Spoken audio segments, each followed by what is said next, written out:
Welcome. I've got a question for you.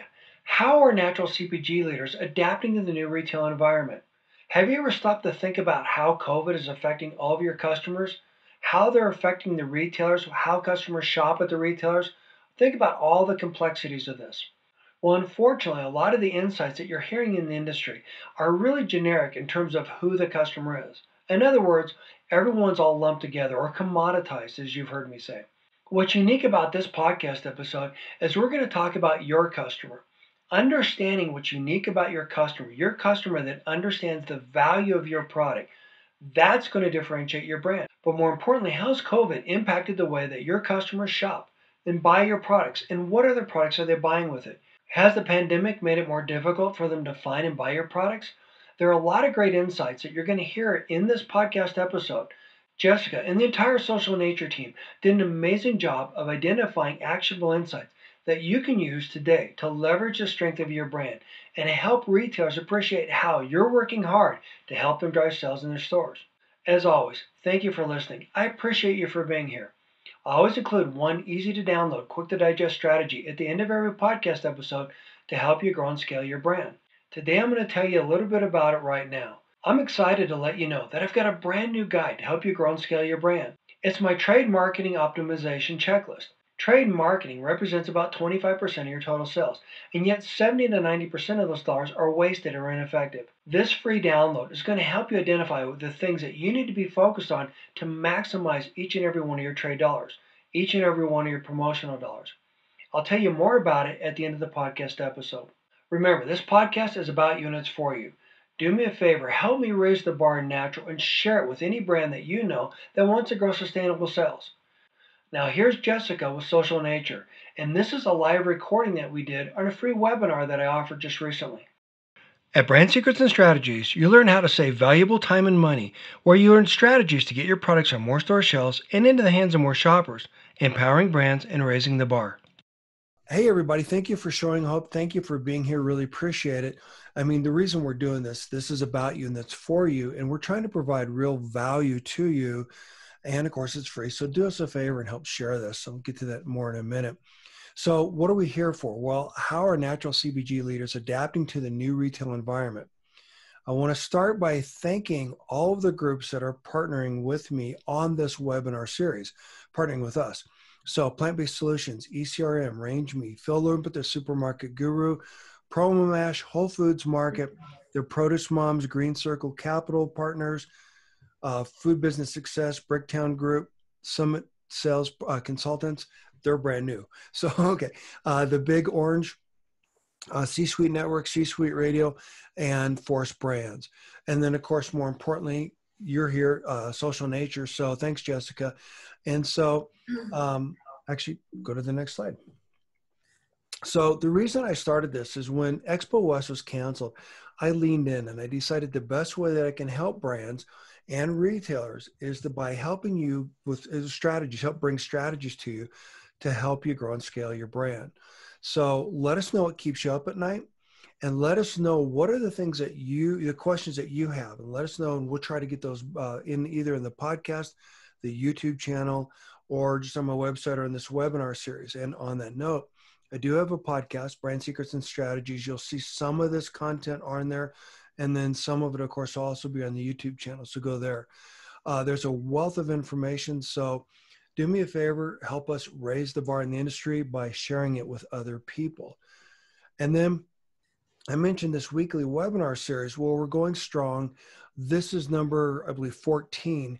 So next week, I'm going to share the presentation that I was supposed to give to the Canadian Organic Trade Association in Anaheim, California, Expo West.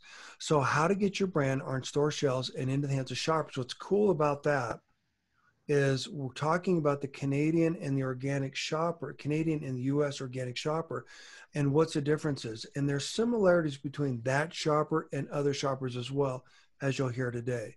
And then the week after that, we're talking about a creative strategy to explode your sales during the pandemic. And that's going to be really cool because we're going to teach you some strategies that you can leverage to get a leg up on your competition. So before I introduce Jessica, let me kind of frame our conversation around today. if you listen to the podcast, if you listen to the stuff I've been talking about all these years, last several years, I'm all about how to leverage actionable insights with your retail partners and your customers. In other words, how do you communicate the value of your product to them? More importantly, how do you stand out on a crowded shelf? And what I'm getting at is that it doesn't take a lot of talent to press the print button on a computer and say, here's a canned top line report and some generic insights. In fact, there are a lot of things in the industry that you've been seeing, I'm sure, where the insights are somewhat generic. What's unique about Social Nature brings is that these insights are from our community. In other words, these are your customers. And what's important about that is that your customers have a better understanding of what this industry is about, of what's important to them. Your customers are less price sensitive, and they're going to go out of their way to find quality products that meet their needs. So take notes, because these are the kind of insights that you need to bake into your selling story. You need to bake into your presentation so that customers can, and retailers, et cetera, can better understand what's unique about the customer that you're driving into a store. And as you go through my content, this is one of the fundamental things I teach you, is how to leverage that at shelf to get incremental distribution, incremental displays, reduce your trade spending, et cetera. So with that, I'm going to stop sharing my screen. Jessica, thank you for being here. Can you start by telling us a little bit about yourself, and then I'll let you start sharing. Awesome. So thank you so much for having me, Dan, and everybody.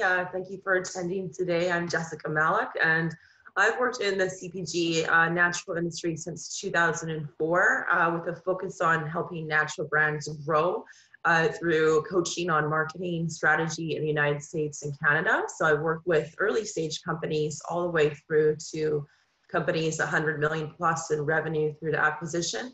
And I grew up shopping in health stores with my mom taking me there. So I'm very passionate about this industry and about helping consumers find ways to have their health and lifestyle goals achieved through natural products. So really happy to be here today and share these insights with you. Thank you so much for attending the webinar. So we're going to be covering today insights on how are natural CPG leaders adapting to the new retail environment.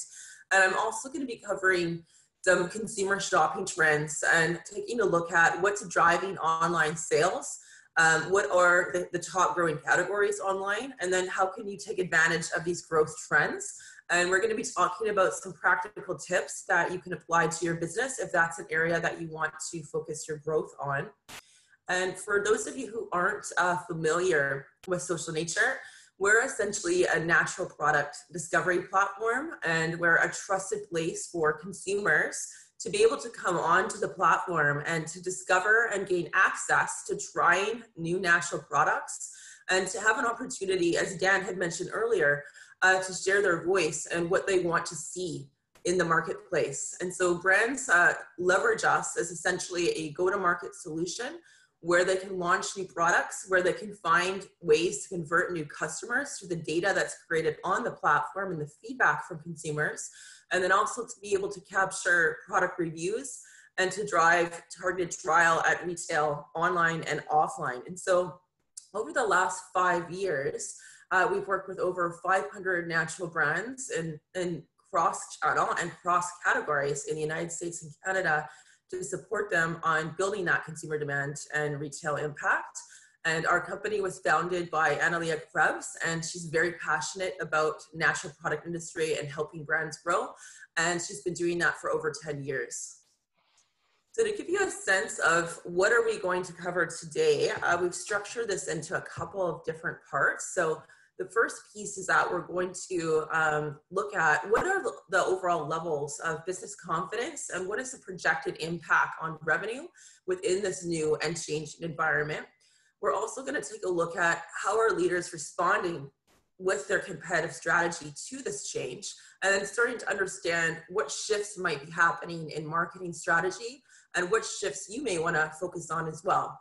And then the last piece is that we're going to cover the online shopping habits that I mentioned, and we have done a study of 2,500 consumers there in both countries. So once we go through that, we'll have a Q&A at the end, and Dan will be moderating that discussion. So As we go throughout this presentation, feel free to put your questions into the chat. This is being recorded as well and will be shared out, so you will have access to that. So if you want to take notes, you're welcome to. If not, you can just sit back and absorb the information.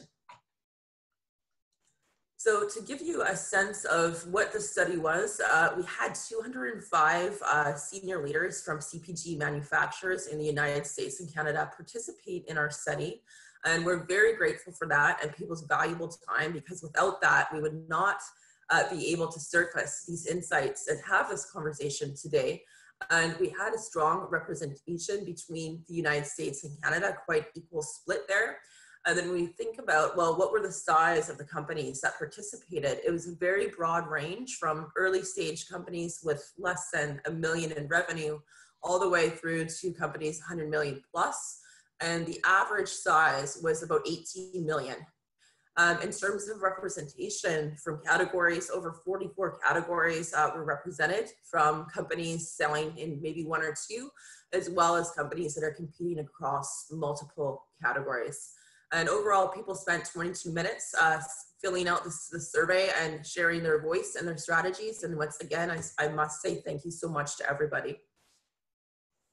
So what are the levels of confidence right now in the market? What are people thinking? How are they responding? What we wanted to do first was understand what are some of the top external factors that have been impacting business right now. And we found 5 key themes across the board. The number one challenge has been in supply chain. So a lot of people have dealt with delays. They've had issues with procurement, with international delivery, as well as fill rates at retailers. So that has been a challenge. And access to financing and cash flow has also been difficult for some companies that are just growing so quickly. If they've been in an essential category, making sure they have the working cap to stay on top of that growth, to companies that were non-essential and getting ignored and not having the sales that they projected. So that has been difficult.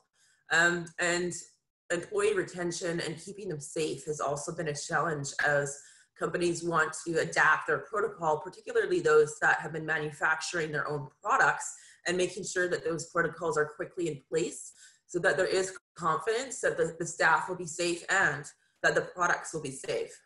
The final 2 trends that we're going to focus on today are, what are the changes in consumer behavior? So a lot of people have commented that people are changing now, but what does the future look like? And how can I focus my business to get ahead of this? And so that's been an area of impact. And then of course, the retail environment. A lot of people have mentioned that, their new listings have been delayed. In-store marketing programs have been on hold.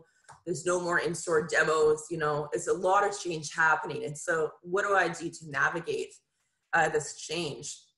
And despite all of this, the overall confidence in companies' ability to adapt to change quickly is quite high. So on a scale of 1 to 5, the average score in both countries was a 4. So people are feeling relatively confident, and also around how resilient is my brand in the marketplace. That was a 3.9.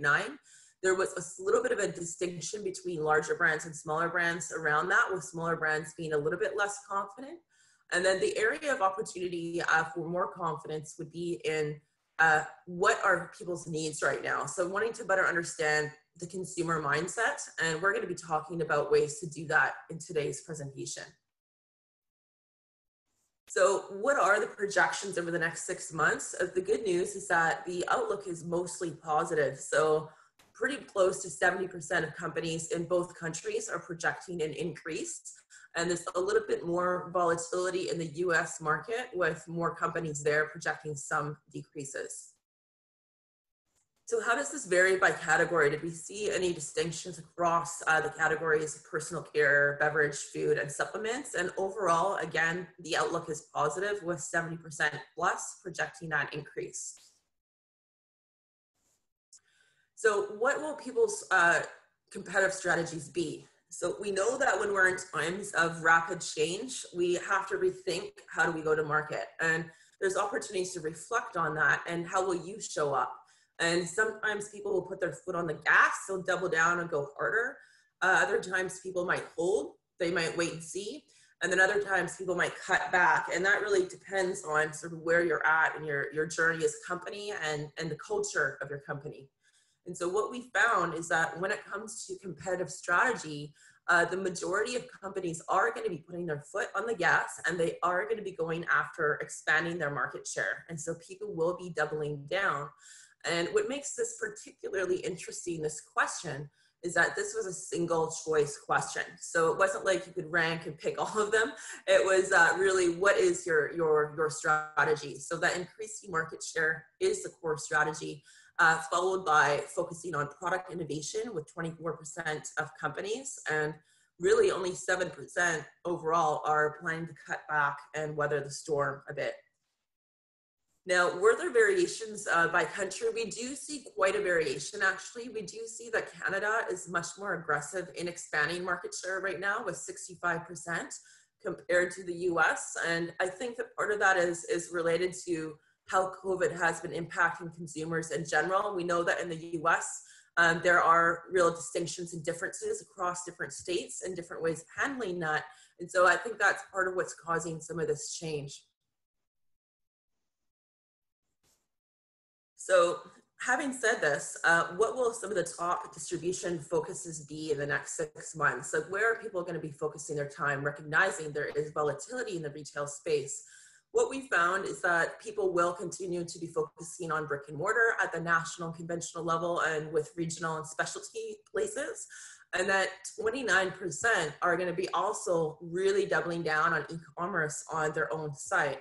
And it's interesting because last year, Social Nature did a study on this. And back then it was like only like 12 to 15% of companies were focusing on building out a D2C model. And so now we've seen that number double over the last year, which is interesting to consider. When we look at click and collect and online grocery delivery, those are smaller. And I think that part of that is based on the fact that a lot of retailers are still trying to figure out the logistics of these channels to optimize their margins in those areas and to be able to have more speed with delivery rates and things like that. So we're going to be sharing what the consumer perception is of these channels and where they want to shop shortly in the second part of this presentation. So is there any variance by country? And yeah, we do see a variance actually. So in the US, there's more of an equal focus on D2C and brick and mortar when you aggregate the brick and mortar data compared to Canada. The reason for that, I think, is that Canada still remains a bit behind the US in terms of their development and infrastructure in e-commerce. There's room for improvement. And I think that as the retail landscape adapts more quickly, we're going to start to see some focus change there.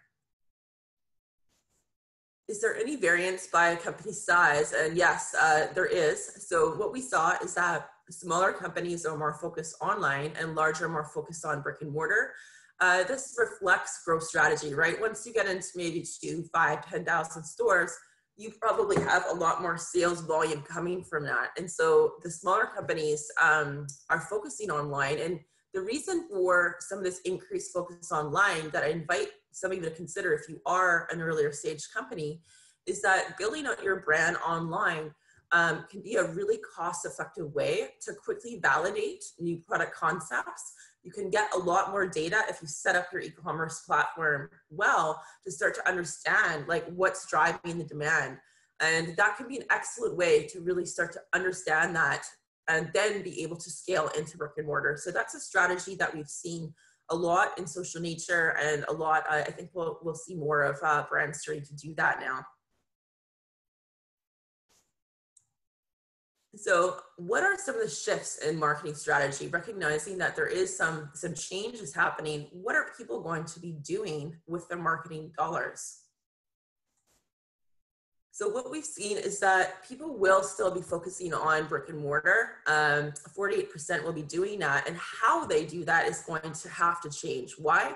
Because in-store demos are mostly canceled, and the ones that are coming back may or may not be that attractive to consumers. We know a lot of in-store promotions have been put on hold, and so there's going to be an opportunity to rethink what your shopper marketing programs look like, and I'm going to share some tips on that in a few minutes. And then the other thing is that 1/3 of people have just said, you know, I'm just going to shift and decrease completely from that channel. So the question is, where are they going to be shifting and decreasing? And we see that it's going to be more online. That's not super surprising since people are wanting to build out some D2C models, greater focus on digital marketing and around product development and innovation. So we know that digital has been on the rise for quite a while. It's certainly not going to go anywhere, right? And so what are some of the things that people are going to be doing to be more competitive in a changing digital environment? So if you had only $1, where would you spend it? And so what we found is that improving web functionality is the #1 strategy that companies are going to be investing in, followed by increasing paid digital and social advertising, and then building out their own e-commerce channels. And when you look at the chart here, you can also see that in the middle there's a couple strategies around more online discounts, and 30% will be going after product reviews. Those two strategies are absolutely critical to compete and win online. And I'm going to be talking a lot more about that in the second half of this and ways that you can leverage those to build out your online sales. There's another theme here as well, is that we saw in the beginning that there's a little bit more opportunity for brands to kind of feel that connection and understand what consumers want right now and how they're changing. And so we asked them, you know, what type of data would you want? Like, how would you want to sort of improve what you're doing? And the majority of people are looking for feedback directly on their products, and over 1/2 are exploring brand messaging changes. And so it'd be interesting just to hear from you sort of how you're approaching that. Some of the brands that I've talked to have been looking at, you know, exploring whether or not they need to have more transparency of information, whether they need to have greater communications around quality assurance and things like that.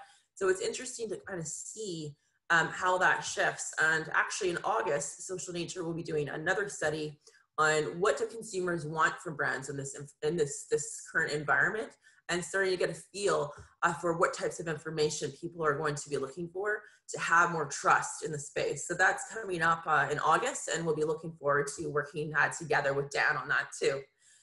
So what are the big takeaways from all of this in terms of channel and marketing strategy?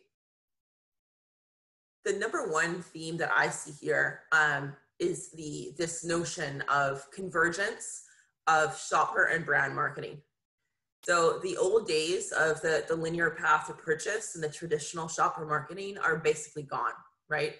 The way of having siloed departments where you have the brand team and the consumer team and the shopper and trade team somewhere else are not going to be as effective because of the disruption in traditional shopper marketing. I think there's a huge opportunity now for companies to realign your resources. Maybe you only have one person in marketing even, that's okay. How can I align what I'm doing on the consumer side to drive more impact in store? And one of the things that I found helpful, I've done consulting work with many companies over the last several years, and ways to integrate sales and marketing or trade and consumer. And a couple of tips there might be have shared KPIs, right? So when we have shared KPIs, we naturally have more alignment. We naturally start to seek ways to move the needle on the critical metrics there. And so that could be something for you to consider as you start to look for ways to make your dollars go further and to be more effective in your work. The other piece, not to be too repetitive here, is how can you use digital marketing tactics to drive the in-store impact? That's another trend that's going to continue to happen. And then related to that is how can I build direct relationships with consumers? So really starting to double down on what their needs are and where the most impactful decision points are in that journey. Not the linear journey, but they're all over the place, right? They're finding information from everywhere. There's so many different points of potential influence. How can you start to understand where the most impact is and how you can do that? And the other thing that I get very excited about, and I'm going to have some tips about this shortly, is not just for brands that want to build their own e-commerce, is as we see the changes in retail happen, as Amazon and Walmart advertising platforms get more complicated, more expensive, and all of the shifts start to happen, if you can start to learn how to build that relationship with your consumer and cut through the noise and identify ways to drive advocacy, that can be a really effective way to scale a brand, particularly for companies that are smaller. So we're going to talk a little bit more about that shortly. So I'm going to pause there for 1 sec because I know that's a lot. And our next section, we're going to talk about how have consumers' habits and shopping preferences changed online.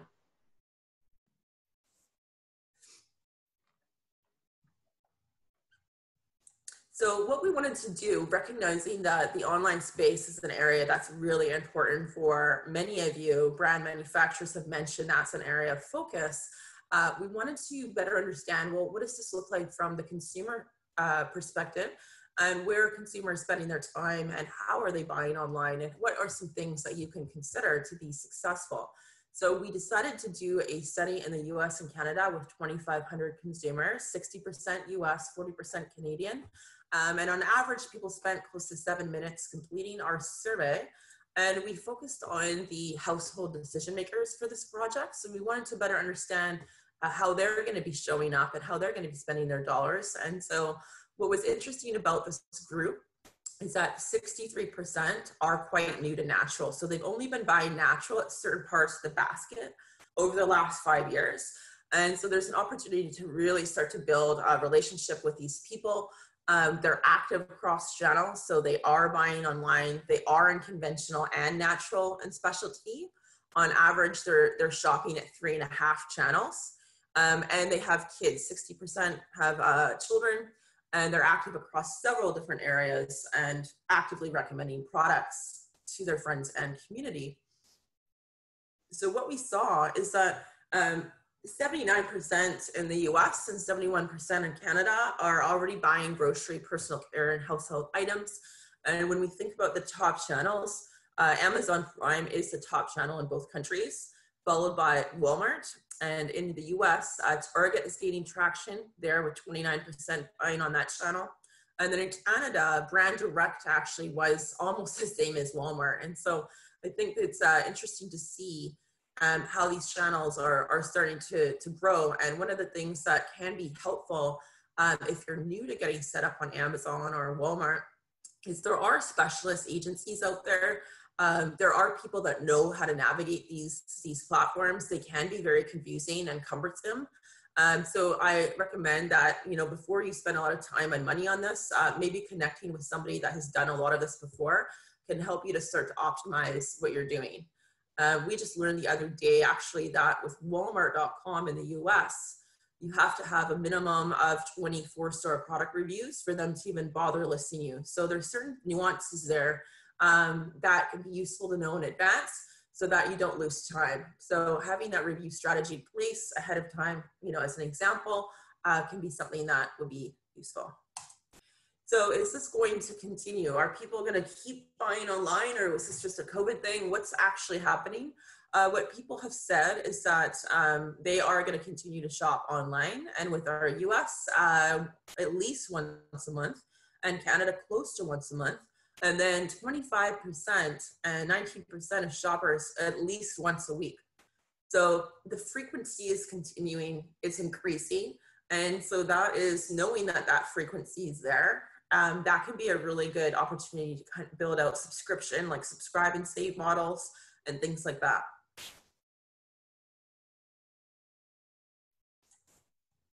So what categories are most popular online?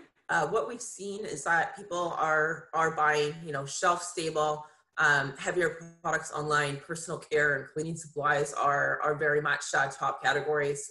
And vitamins and supplements, both countries, 60% are buying those online. So that's a big opportunity for the supplement companies, as well as beauty. Across the board, we do see that US consumers are more active than Canadians. So are there any categories that people don't want to buy online? And the answer is yes. A lot of people still don't want to buy their produce online. They prefer to pick it out themselves. and meat and plant-based alternatives, sort of more perishable frozen items, are not as desirable. And part of it, I think, is due to opportunities for improvement in delivery. And so we may see that start to shift as people get more confident in those areas and less expense. The interesting thing here, though, is that 1 in 4 people, 25%, have said, look, I want to buy everything online. So that's a pretty big segment and a great opportunity for you, regardless of what category you're in, if you can figure out a distribution partner that's going to be profitable with your shipping. So, okay. So let's pretend that I'm starting to set up a new site and I want to find, well, how do I get new consumers to start shopping on my site? Like, what are the things that I need to think about so I can be successful? The top 5 things that are really important for you to consider are the leveraging discounts. It's an online Wild West discount world, unfortunately. And so having a discount strategy in place is important. Free product trial, reducing that barrier can be also an effective strategy. Why? Because people can't touch and see the product. They might want to just try it for free depending on what it is first. And having reviews is critical, right? Having that social proof that other people enjoy this product helps to de-risk the purchase. And having a friend recommendation. So leveraging, as you might recall a few minutes ago, I talked about the value of building direct relationships. If I can refer more people to you through my network, that's a really powerful way to have that direct search happening. The final piece is detailed product information. So we know, like, we're all in the health and wellness industry, and we know that health is personal, and people more and more and more want to know, like, what is in this product? Is it clean? Like, what kind of ingredients do you have? Like, where have you sourced them? All that kind of stuff. So having that transparency is a way to quickly drive the trust that you need to drive the sales conversion. If they have to be looking all over the place for nutritional information, or it's not easy to understand, you're probably going to lose them. So there's a lot of opportunity to consider having good product information in a way that's digestible and nicely displayed. So what supports retention? So once I've got them, how do I keep them? Similar tactics, again, the reviews, discounts, detailed product info, and the friend recommendations is another way just to keep driving more sales there. The other thing is when I'm thinking about, like, one channel versus another, what's most important in having that loyalty or having people shop in your channel? Both countries, low shipping is so important now. We know that Amazon Prime has disrupted that, and people are just not willing to pay a ton of money on shipping, particularly for items that are readily available in stores or easily available online. So that's really important to consider. And then trust in the store and the brand. So they want to feel like, they're going to get the product that they want. The product itself is trustworthy. And in the US, speed is key. So we know a lot of, particularly some cities and states, you can get groceries delivered in 2 hours, So you need to be thinking about, how can I have speed? That's really important. And then in Canada, site navigation is important as well. So a lot of Canadians are wanting to make sure that they can find what they're looking for. The Canadian e-commerce could be improved, I think, on many areas. So that's something to keep in mind. So for consumers who are not shopping online, why not? What's stopping them? Why aren't you online? So there's 21%, 29% in Canada. The first one is, I just don't trust other people picking up my groceries. I like to do it myself. People like to be in the in-store experience. And the other third piece here is, and this particularly spike we saw with the onset of COVID, there's just not enough delivery slots. So people have to go to the store. They couldn't get a delivery. So those are sort of the main barriers to online shopping. So let's see, what are the top takeaways when we think about online shopping with consumers? We know, number one, it's going to continue, and there's an increased focus on health and wellness. You can lower barriers to purchase by giving incentives such as discounts, low shipping costs, and making sure you're set up with good speedy delivery. And then the other thing is making sure that you've got your review strategy in place, and that you've got transparent and easy to understand product information. The other thing that I think that I've seen in my work is that there is an opportunity to better build relationships with people by understanding their goals. So like, what is the big picture? Like, is there a specific goal or health condition that they have? Is there specific dietary preferences that they have?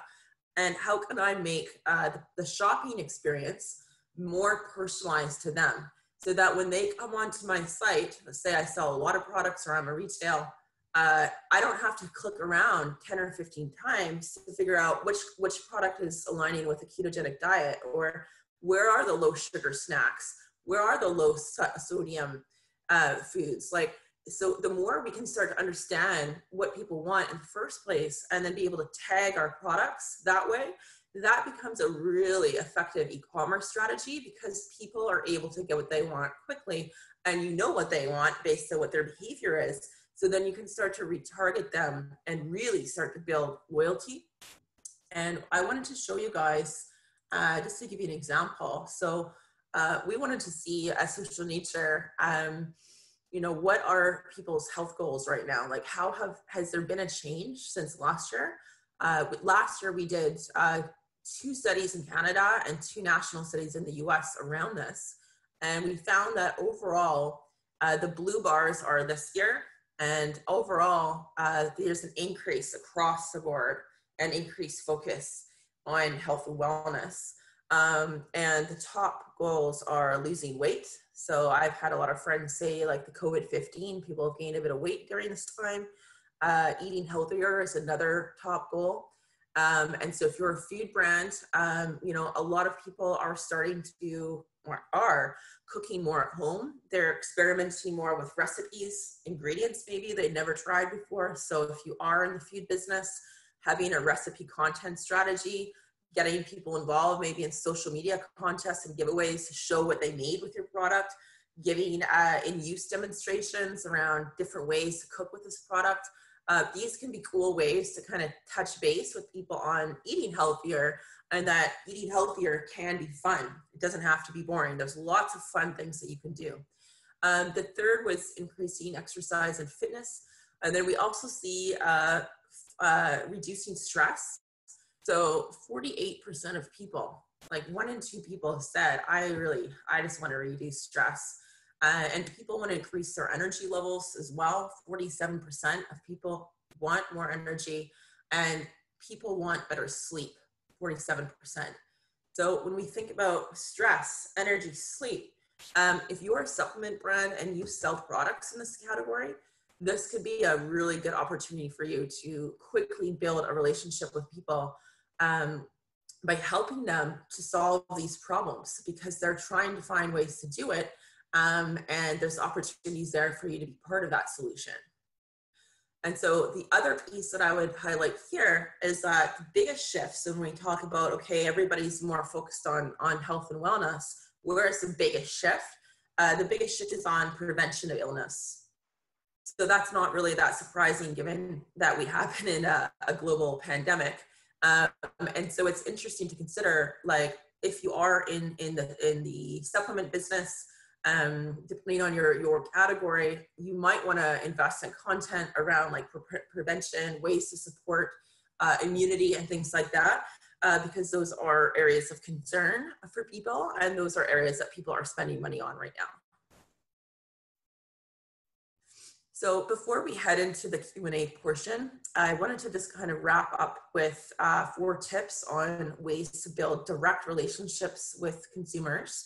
And these are tips that I've personally used with early stage companies and with large scale companies successfully. So I thought I would share these with you guys, and love to hear after if this is something that you've already started doing or what your experience has been.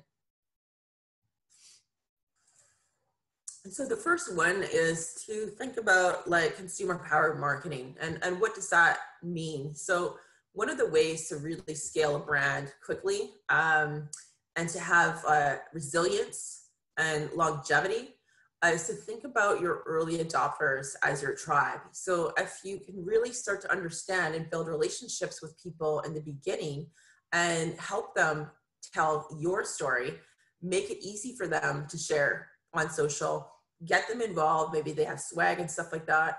That could be a really, really good way to start to build the recommendations that we talked about. So I worked with Vega a few years ago, just before they were sold for $500 million US on consumer marketing programs.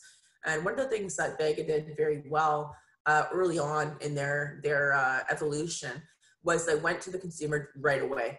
They built community right away. They provided educational information right away. They understood deeply what people's pain points were right away. And it was that understanding and that connection that really helped drive so much recommendations. And so that's like I guess I'm very passionate about this, stress enough how valuable that can be. The other piece is to think about providing something exceptional. So if I'm going to be building out e-commerce on my own site, I need to do something different, because we've seen that people are on Amazon and Walmart. If you're just doing the same thing, what's the point in going to your site? People can get the same thing on that, and there's no point. So if you want to build that relationship directly, it's really good to be able to think about how you can do something unique on your channel. So can you launch unique flavors first? Are there different perks? Is there content? Can you bring in a health expert to build community? Or do you have such a unique, differentiated product that people can only get it on your site? And that can work really well with certain highly differentiated categories. That can be an excellent opportunity. So just thinking about ways you can make people feel special and build that repeat sale. So the tip number 3 is creating a customer-focused culture. So I love this tip and this story. One of my colleagues, a woman named Jacqueline, she's quite a well-known San Francisco tech executive and done a ton of turnaround work in her career. And one of the things she told me, a story that she was brought in to help this company turn around. And she walked in and she saw right away that people didn't have much communication. People weren't really listening to customers. They didn't really understand why they were failing. And she shut down the entire company for a week, and she put everybody on the phone, and she made everybody do customer service calls. And what was so cool about that is that after the end of the week, the shift in empathy, first of all, for the customer and starting to better understand the customer, because they were thinking about understanding the customer, was increased. And then there was more empathy across the teams, and in particular for the customer service team. And so at the end of this, the whole team wrote their plan about, here's some of the key actions we could take to enhance this and the changes. And that company turned around pretty quick because they shifted their mindset to be more customer focused. And it sounds like such a simple, easy thing, customer first. In actual execution, that requires communication systems and ways of interacting with teammates that can be very, very, very effective. So if you are thinking that that's an interesting idea, then maybe you want to try that at your company or your next planning retreat or something. Ask your company, your team, like, how can we be more focused? Like, where are the gaps, internal and external? Final tip is keep validating across the product lifecycle. So we want to make sure that we're learning as we go. So people spend a lot of time and money usually on new product launches. They want to make sure they nail it, and then they walk away and sometimes forget that they need to keep listening. And when we forget to keep listening, what can happen is new entrants can come in and take our space. Changes might be happening that we're not aware of because we weren't listening. And so there can be really good opportunities to kind of build out your social listening and start to look for, are there changes? Like, are there differences in my existing versus new customers? And are there differences in regions? And so that could be a very important strategy. And that's something that Social Nature specializes in. And yeah, it can be really, really really helpful, rich way to continue to grow and protect your space. So just before we head into the Q&A, related to the theme of listening and validating products across the life cycle, Social Nature, we're going to be opening up our platform. We've got 500,000 natural shoppers online to the entire natural products industry to be able to submit your products to our platform and to be able to capture data, the data that Dan was talking about earlier, around what is driving demand in my product. So is it like which attributes are most resonating? Where do people want to buy the product, even down to the zip code level? And are there any segments that would be good for me to go after? And this is something that we're doing as a way to unify the industry in the spirit of collaboration. It doesn't cost anything to do this. So if you are interested in this, my email is at the bottom of that slide, jessica@socialnature.com, and you can just reach out to me directly and I'll help you get set up. So thanks everybody for listening. I'm so happy to be here to share this with you, and let's open this up to the Q&A now. So, okay, anyone have any questions that they want to answer? And while we're waiting for other people to type stuff in, I'll put some other information in here. And then, of course, here's the information about how to get the deck. And then, of course, we're going to have more content coming out around this. So anyhow, thanks, Jessica. I appreciate you putting it out there. What a great presentation. Super insights.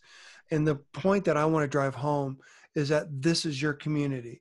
So in other words, instead of talking to a generic customer, a generic focus group, these are the people that understand the value of the products that you are delivering. So could not agree with you more about a lot of those great tips in terms of how you need to develop a robust relationship with your consumer. And one of the things I've been saying, and I'll get to the questions in a second, is that you need to have a platform or a community build a community around your brand. Mm-hmm. And so not knowing that the pandemic was coming, the point being is that community that you have that knows, likes, and trusts you can do so much to help you grow and scale, to do so much to help you innovate and develop products that they want. And they'll give you the feedback. And the best part is some of the strategies that I teach in the podcast, the courses, etc., are strategies where you can actually get more bang for your buck with promotions. And more importantly, you can leverage that relationship that you have with those customers on shelf. So anyhow, let's get to the first question. So Janice says, what are some of the ways brands can grow market share? Such a good question. One of the things that I think is like really, really important is overall in the beginning is to think about building a brand strategy from day one. So really thinking about like, what is my story? What is my mission? Like, what do I stand for as a company? And investing in branding and a strategy that will resonate with your target audience so that people see you as someone that understands them and that the products you're delivering match the brand promise. And the reason this is important is that what can happen is once you build this, it's really easy to halo your brand equity across other product lines. So as you start to expand, maybe you're adding a line extension, you're trying to get into another category, people already recognize you. They already know who you are. So they're more likely to buy that product compared to other companies that sometimes get stuck in, not stuck, but like focus on the product marketing, like just feature and benefit stuff. And people don't really even know who it is, like on the pack. They're like, I don't even know the company. It's just, so that can be tough because if you're not doing that and you want to expand and you want to start to protect your space, particularly in tough times, you might be up against other category captains or people that have developed that brand equity. And so that can be really important.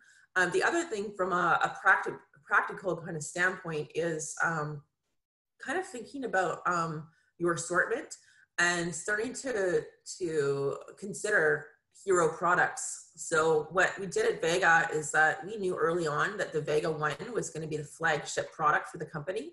And so we spent most of our marketing dollars on pushing that on a regular basis. So we didn't just kind of do like a promotion once or twice a year, that product was being promoted all the time, always on, always in front of the consumer. And so that became the hero product that drove a ton of revenue, which is great, and started to build our market share. And then you can start to leverage again that hero product into other line extensions. And so I've seen, particularly, I see this a lot with supplement companies, as sometimes they get in a space where, you know, they've got 200 SKUs, they're competing in 50, 60 different categories, subcategories, and just getting spread thin. And it's hard to build market share when you've got a small marketing team that's trying to do too much stuff. You miss the big picture, and that's a missed opportunity. So this all kind of maps back to really thinking about building that brand equity and building a point of differentiation. So if you are in a commodified space that's a price war, you may want to think about, how can I use innovation as a way to get out of that battle and to start to build an opportunity to take market share. Great answer. In fact, on that note, the community is what is really going to help you most. And to your point, I'm glad you touched on that. A lot of big brands can throw tons of money at products and try to build that market share. And that's not sustainable for any brand. But the reality is that those are the brands that are struggling at shelf. And those dollars that they're throwing at the customer are actually pulling dollars profit out of the category. So this is a unique opportunity. I want to touch back on the point you made earlier, which I think is brilliant. By getting to understand your customer and by going back and understanding what their journey is, if you can make it easy for them to say yes and to evangelize your product, that's a win-win. So thank you for sharing that. So John says, any cool innovation in shopper marketing? Ask. Yeah, that's a fun question. Most of the innovation that we've seen are kind of around this convergence of brand and shopper marketing tactics. So I've seen people using like social advertising and social contests in key regional. So leveraging social and digital to drive in-store impact can be a really good strategy. So if you have a key account where you're launching, then doing social contests around, hey, this new flavor is in Whole Foods right now in a store in your area. Go in there and talking about maybe a new flavor, and leveraging social media to drive in-store impact is really good. The other innovations that I've seen are also working on local partnerships and raising awareness out of store to drive people into stores. And then another one that's cool, depending on your relationships with retailers, can be the concept of the treasure hunt. So looking for ways to drive, short run, a heavy push and a promotion, and creating senses of urgency around this product's only available at this time or come while supplies last, and pushing that really hard online, kind of like the Black Friday frenzy, but something different and more unique to you, obviously, can be another tactic that works really well. Great, thanks. Okay, so Karen says, and I love this question, what are ways to achieve personalization in digital marketing? Great question, Karen.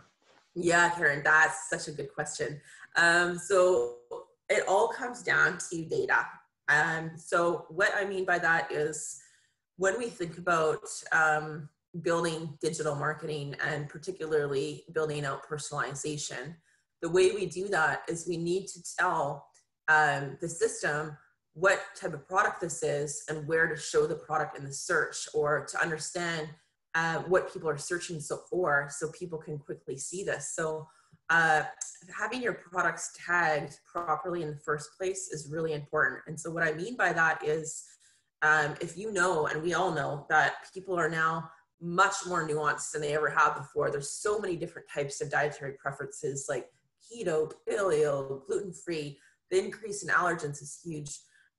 So being able to tag your products as they relate to those very specific goals, and if you have strong claims, turning them into filters that people can sort by, and also thinking about merchandising by health goals. So if I'm a new user and I sign up to your site, if you can understand, Jessica's interested in increasing energy in gluten-free products and low sugar, let's say, then you only want to show me, or you're going to want to start promoting to me products that help me with my goals and preferences. And the way to do that is to capture that data when I sign up in the first place. And then there's ways to then have like a storefront that's personalized to me. Dan might have a different set of needs, or, Mary might have 3 kids, all of them have a different allergy problem. So she's looking for multiple types of products. So by using data to properly tag our products in the catalog, that's what is going to our personalized search. And that is also going to help you better segment people and better understand not only like people on a personal level. And I think the other trend that I would say in terms of personalization, without getting too technical into machine learning and AI and all that, is just like step back for a second and try to think, if you can, and listen to the whole person. So like if we think about, people are not just like numbers, and they aren't just categories. They're people that have different types of goals, different problems. If you can try to understand that, you're going to have a lot more areas that you can help that person, and a lot more opportunity to basically sell more products that solve their problems. So thinking more holistically, what is the physical side, etc. Great answer. In fact, let me go one step further. In my world, we call it rich product attribution. Now, here's the caveat. None of the databases that you look at accurately reflect the way your customers are buying products. This is critically important. Thank you for touching on that, Jessica, and the reason this matters is you take the insights that Jessica just went over and you bake that into your selling story. Now, when you're looking at the data, Spins, Nielsen, RI, whoever else, those don't accurately reflect those product attributes. And even the ones that have some of it, they're not 100% correct. So reach out to me if you want some creative strategies around that, but I'll give you an example why this matters. Several years ago, I did a project for Megafood. And what I did is I created condition-specific segments. So we bucketed the customers into segments, their products into segments based upon the problem that they solved. And then I put all the cold and flu stuff, echinacea, et cetera, into that segment. And by doing that, it was a game changer for them and helped them explode sales. My point is, the more, as Jessica was saying, the more personalized your messaging is, the more personalized your understanding of the customer is, that is going to help you exponentially grow sales. And more importantly, by being able to leverage these strategies in the data, when I've taken that to retailers, they go, man, this is unbelievable. I've never seen that before, because they're not seeing what's really driving sales at shelf because everything's so commoditized. So a whole nother conversation I'd love to get into with that, to go more deeper into that. Another question, Kathy says, what do you think the future of brick and mortar retail is given the new environment? That's such a good question. I think what we're going to see is that it's going to keep growing in terms of this omni-channel approach. So I'm a retailer and I've got, tons of investment in real estate and square footage, yet I might be expanding my online platform to have more people searching online and leveraging the power of digital technology to then drive more personalization, as we were just talking in the previous question, for that shopping experience. So we're seeing that retailers are launching their own mobile apps now. They have for a while, and looking for ways to better optimize the app experience. Most of them have not been very good, but they're trying, and being able to leverage again technology so that the shopping experience is more valuable, that it's faster, that it's easier. And also the other trend, which is somewhat counter to this, but kind of interesting, is we're talking about saving people time, and we're talking about making it easier. And that also, I think that we're going to see brands or retail invest in more experiential. So yes, we have social distancing in place right now. I still think that there's an opportunity for greater ready prepared foods for people who want to come in and do their work and have a coffee in the retail environment, or who want to have an opportunity to learn more and connect to community. So that's something that will continue. And then on the smaller health store channel side, on the independent side, a lot of them are unfortunately going out of business because they haven't been able to adapt and they haven't been able to drop price like the mainstream channels have. So I think another interesting opportunity to disrupt the space on smaller format stores is where we're going to see, again, more ready prepared foods, and also this notion of kind of a wellness center. So you might see more smaller format stores with supplements that also have like a naturopath or alternative practitioners on site, smoothie bars to drive, traffic every day and things like that. On that note, value versus price. And so if you, the brands, can help your retail partners understand the unique value that you offer to your consumer, I hate hearing stories about retailers going under. And that's how you future-proof that store, how you help that store out. It was my most popular webinar that I've done thus far was how to future-proof your store in uncertain times. So I want to go back and check that. I know we're coming at the top of the hour. Anyone has any additional questions, please reach out to either myself or to Jessica. Both of our email addresses are in the chat. And any other last minute questions? I want to respect your time. And so if we didn't get to it, we'll reach out to you afterwards. Thank you everyone so much for being here. Really appreciate it. Jessica, thanks for the answers. One of the things that I think is really relevant that a lot of people don't realize is that if you have a robust digital strategy, that can impact and influence your traditional brick and mortar strategy. In other words, you can leverage that to drive sales in a traditional store. Oh, and by the way, you could leverage that with the retailer to reduce slotting and some of the other fees because you're driving traffic in their store. So anyhow, top of the hour, I appreciate it. Jessica, thanks so much. Any last parting thoughts? No, thank you, everybody. It was an honor to be here today, and thank you very much. I look forward to continuing the conversation. Great, thanks. Yeah, and reach out to us if you've got any additional questions, and I'll do my best to get this, the replay available. So thank you, appreciate it. Thank you. I want to thank Jessica and the entire Social Nature team for putting together this survey and sharing it with us on the podcast and on the webinar. What an invaluable resource. I'll be certain to put a link so you can download the actual slides on the podcast webpage and in the show notes. I'll also put a link to Social Nature, so you'll definitely want to go to the website to check it out. In addition to that, don't forget this week's free download, my trade marketing optimization checklist. I'll be certain to put a link to it in the podcast show notes and on the podcast webpage. This download is going to give you the foundational building blocks that you need to build a successful trade marketing strategy on. You can learn more about it and get the links to Social Nature by going to brandsecretsandstrategies.com/session198. Thank you for listening, and I look forward to seeing you in the next episode.